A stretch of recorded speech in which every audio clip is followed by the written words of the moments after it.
Assalamualaikum warahmatullahi wabarakatuh.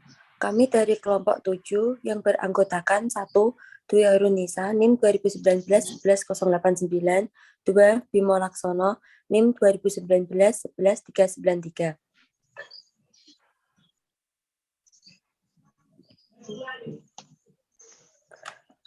Kelompok kami akan membahas tentang budaya organisasi PT Telkom Indonesia.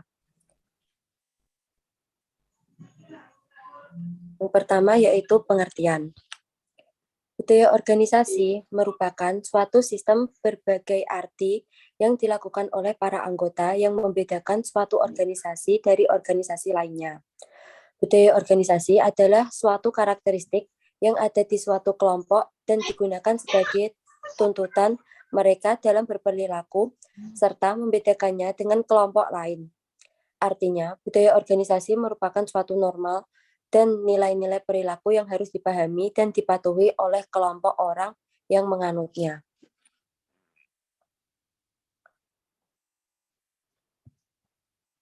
Selanjutnya yaitu level budaya organisasi. Menurut Schein 1992, budaya organisasi memiliki 3 bagian atau level, yaitu 1. Artefak. Pada tingkat ini, budaya organisasi dinilai dari setiap struktur dan proses organisasi yang dapat dilihat, didengar, dirasakan. Pada level ini, setiap orang dapat melihatnya dari ruang fisik, produk, perilaku anggota kelompok, gaya berpakaian, penampilan emosional, mitos, dan lain-lain. Hal-hal yang dapat terlihat tersebut akan membentuk sebuah artefak dan menciptakan masalah klasifikasi dalam organisasi. Kedua yaitu exposure values. Pada tingkat kedua, budaya organisasi mulai dilihat dengan lebih mendalam, yaitu mengacu pada strategi, tujuan, dan nilai yang ditanamkan dalam sebuah organisasi. Setiap kali sebuah organisasi menghadapi permasalahan, maka akan diambil tindakan-tindakan sebagai solusi yang didasarkan pada falsafah, misi, tujuan, standar, dan larangan dalam organisasi. Solusi tersebut bisa timbul dari orang-orang yang memiliki pengaruh di dalam organisasi. Solusi yang dihasilkan dan dilakukan berulang-ulang dapat menjadi bagian dari budaya organisasi. Yang ketiga yaitu basic underlying assumption. Asumsi dasar adalah bagian terutama dalam budaya organisasi. Dalam asumsi dasar terdapat hal yang mendasari setiap perilaku yang ditunjukkan seseorang dalam organisasi. Asumsi dasar juga menentukan bagaimana seseorang merespon setiap hal yang dialaminya. Asumsi dasar dapat mencakup hubungan dengan lingkungan, yaitu apa yang dipercaya seseorang benar dan hal tersebut berdampak pada lingkungannya. Asumsi dasar tersebut berhubungan mengenai apa yang dipercaya seseorang benar terhadap kenyataan di lingkungan, waktu dan ruang, sifat manusia, aktivitas manusia, dan hubungan antar manusia.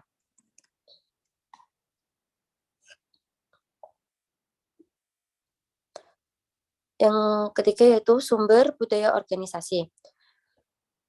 Menurut Robbins 2002, terdapat 3 sumber budaya organisasi, yaitu pendiri organisasi yang pertama. Pendiri sering disebut memiliki kepribadian dinamis, nilai yang kuat, dan visi yang jelas tentang bagaimana organisasi seharusnya. Pendiri mempunyai peranan kunci dalam menarik karyawan. Sikap dan nilai mereka siap diteruskan kepada karyawan baru. Akibatnya, pandangan mereka diterima oleh karyawan dalam organisasi dan tetap dipertahankan sepanjang pendiri berada dalam organisasi tersebut atau bahkan setelah pendirinya meninggalkan organisasi. Yang kedua yaitu pengalaman organisasi menghadapi lingkungan eksternal. Penghargaan organisasi terhadap tindakan tertentu dan kebijakannya mengarah pada pengembangan berbagai sikap dan nilai. 3 yaitu karyawan, hubungan kerja. Karyawan membawa harapan, nilai, sikap mereka ke dalam organisasi. Hubungan kerja mencerminkan aktivitas utama organisasi yang membentuk sikap dan nilai. Jadi, budaya organisasi sering dibentuk oleh pengaruh orang-orang yang mendirikan organisasi tersebut, oleh lingkungan eksternal di mana organisasi beroperasi, dan oleh karyawan serta hakikat dari organisasi tersebut. Selanjutnya akan dibacakan oleh teman saya, Bimo.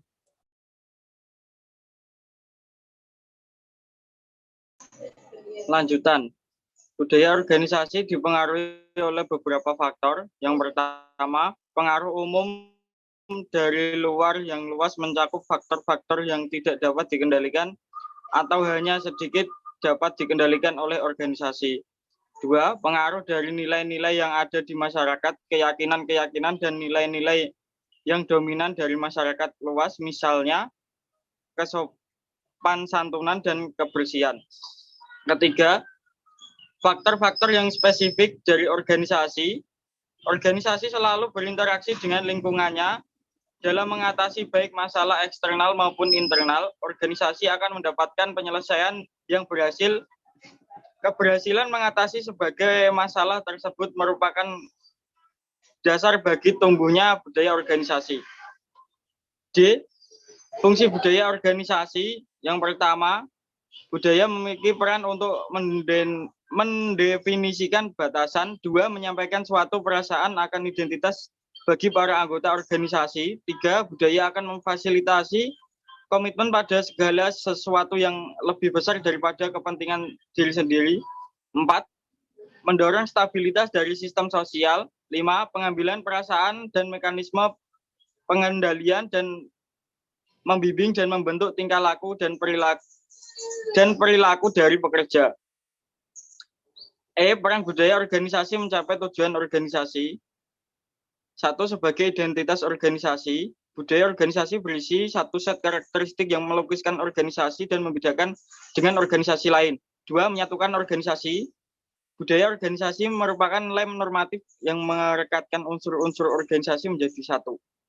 Norma, nilai-nilai dan kode etik budaya organisasi menyatukan dan mengkoordinasi anggota organisasi. Tiga, reduksi konflik. Isi budaya organisasi mengembangkan kohesi sosial anggota organisasi yang mempunyai latar belakang berbeda. Empat, komitmen pada organisasi dan kelompok. Budaya organisasi yang kondusif mengembangkan rasa memiliki dan komitmen tinggi terhadap organisasi dan kelompok kerjanya. Ya, profil perusahaan. Nama perusahaan PT Telkom Indonesia Tbk. Bidang usaha penyelenggaraan jaringan jasa telekomunikasi, informatika, serta optimalisasi pemanfaatan sumber daya yang dimiliki perseroan untuk menghasilkan barang dan bermutu tinggi dan berdaya saing kuat untuk mendapatkan atau mengejar keuntungan guna meningkatkan nilai perseroan dengan menerapkan prinsip perseroan terbatas. Tanggal pendirian 19 November 1991. Status perusahaan terbuka, BUMN, kepemilikan 52,09% pemerintah Republik Indonesia, 47,91% publik atau rakyat, modal dasar, satu saham syariah Dwi Warna, 9999, saham syariah B. Selanjutnya saya kembalikan ke Dwi Kohirunisa. Sekian presentasi dari kelompok kami. Apabila ada kesalahan dan kekurangan yang disengaja maupun tidak, kami minta maaf yang sebesar-besarnya. Atas perhatiannya, saya ucapkan terima kasih. Wassalamualaikum warahmatullahi wabarakatuh.